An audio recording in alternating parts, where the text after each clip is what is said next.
জয় শ্রীকৃষ্ণ। আজ আমি দেখাবো কিভাবে ক্লে দিয়ে খুব সুন্দর একটা কৃষ্ণ ঠাকুরের ফ্রেম তৈরি করা যায় একদম নিজের হাতে, রঙিন ও সহজভাবে। তার জন্য প্রথমেই একটা শক্তপোক্ত কার্ডবোর্ড ফ্রেমের আকারে কেটে নেব। পর কার্ডবোর্ডটির মাঝ বরাবর ঠাকুরের চিত্রপটটি বসিয়ে ক্লেটা ভালো করে মেখে নিয়ে রেডি করে নেব।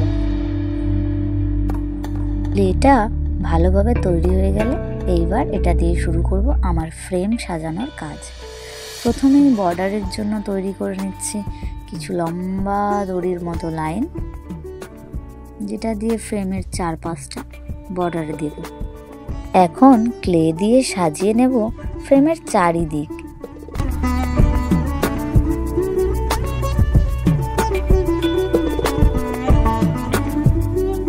বর্ডারে একটা অবশিষ্ট টুকরো দিয়ে বর্ডারের চারপাশটা সুন্দর করে ডিজাইন করে নেব।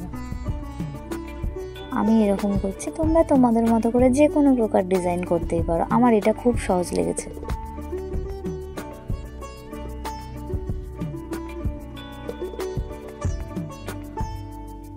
আমি এখানে ছোট ছোট গোল ক্লে প্যাটার্ন ব্যবহার করেছি। চাইলে তোমরা নিজের মতো ডিজাইন করতে পারো, যেমন ফুল, শাখা বা দড়ির মতো প্যাটার্নেও ডিজাইন করা যায়। কি করব ভেবে না পেয়ে হাতের কাছে যে সমস্ত জিনিস ছিল সেগুলো দিয়েই দেখছি অনেক সুন্দর ডিজাইন হয়ে যাচ্ছে। তাই হাতের কাছে থাকা জিনিসগুলো ব্যবহার করেই কিছু সুন্দর সুন্দর ডিজাইন ক্রিয়েট করে নিলাম। তারপর দেখলাম এগুলো দিয়ে সত্যি বেশ ভালোই তো লাগছে। অবশেষে ক্লে দিয়ে দুটো ছোট্ট ছোট্ট প্রদীপ বানিয়ে নিলাম। তারপর ফ্রেমটার নিচে দুই পাশে বসিয়ে দিলাম, যাতে ফ্রেমটা একটা পূজার পরিবেশ পায়। এবার আসি রঙের কথায়।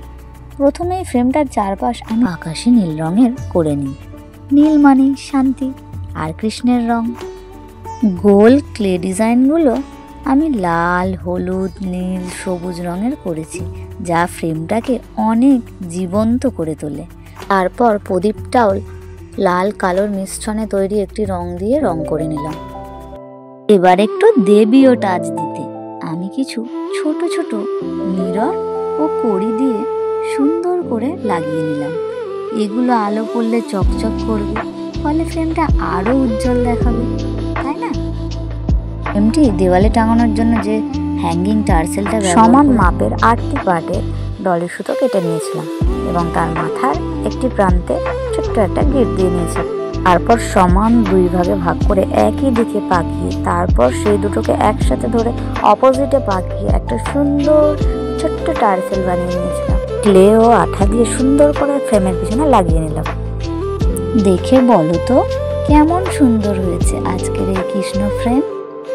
ক্লে আর রঙের তৈরি এই ফ্রেম যে কোনো ঘরে বা পুজোর কাজে ব্যবহার করা যায়। আর যদি ভিডিওটা ভালো লাগে, লাইক, কমেন্ট আর শেয়ার। নতুন নতুন ক্লের কাজ ও বিভিন্ন আর্ট অ্যান্ড ক্রাফট দেখতে চ্যানেলটা সাবস্ক্রাইব করে রাখুন। জয় শ্রীকৃষ্ণ। ভিডিওটি পুরোটা দেখার জন্য আপনাদের সকলকে অসংখ্য ধন্যবাদ।